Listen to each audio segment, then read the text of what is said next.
all students must apply to graduate or their degree will not be awarded. So it's not something that's automatic. You actually have to go to the university and ask them, please award me my degree.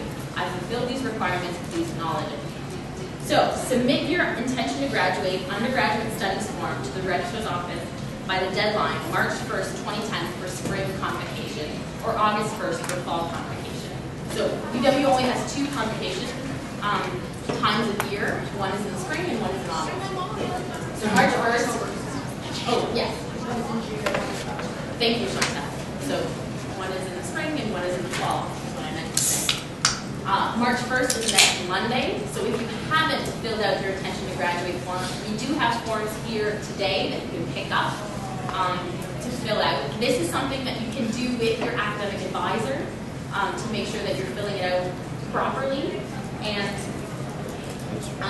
they can be filled out electronically, then printed or handwritten on hard copy, and they must be submitted to the registrar's office before the deadline.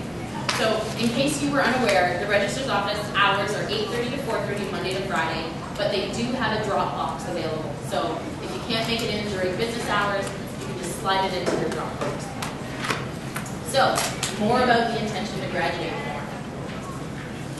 Okay, your name on this form may not be the same name, may not be the same spelling as what's on Quest, and your degree is printed from what's on Quest.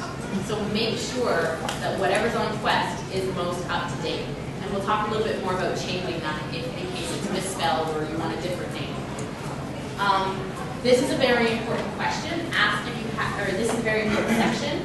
So this middle part, it says degree and or diploma requested.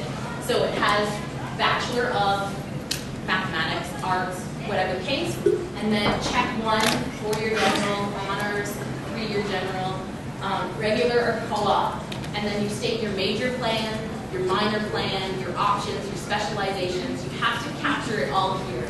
The university assumes nothing, so that's a very important way that you need to articulate all of that. And then you expected graduation ceremony, June or October, and then what year, and then this very important question, so that fine print says, if you do not meet the requirements for the degree requested above, will you accept a degree which you have met the requirements? Sorry. For example, if you request an honors degree, will you accept a general degree? Click yes or no. So that will dramatically change what degree you're going to get.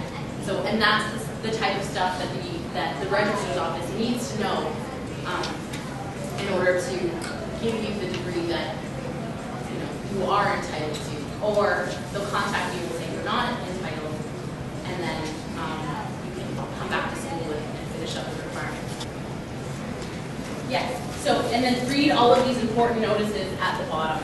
And if you have any questions about that, going to the registrar's office and getting the answer specific to your question is the best way to go about it.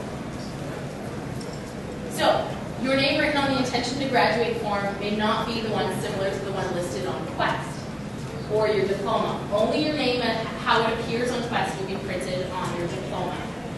So, yes. Check Quest or book an appointment with your academic advisor to confirm any details you need about your intention to graduate form. And something I want to add in as well, make sure you really pay attention in that section where you put, I want my Bachelor of Arts, this is my major, this is my minor. When I filled out the form, I thought my entire time in university that I was taking a human resources management option. And so I filled out the form, I got to convocation, and I sat and looked at all my classmates who were in my classes with me, and they all had a human resources management minor, but I had an option on my diploma, and it turns out I was wrong. I actually had a minor, and so I had to go back, talk to my academic advisor, fix up the paperwork, so I actually was granted the proper diploma, but in the convocation book, I have the wrong degree listed. So it's really important that you pay attention when you're filling out this form. And I have a friend who, when she sat down with her academic advisor, she actually had a specialization that she didn't know she had. So he went through it and he was like, oh, did you know you have an internationalization specialization? She took these courses by chance. So she got like this bonus part on her degree.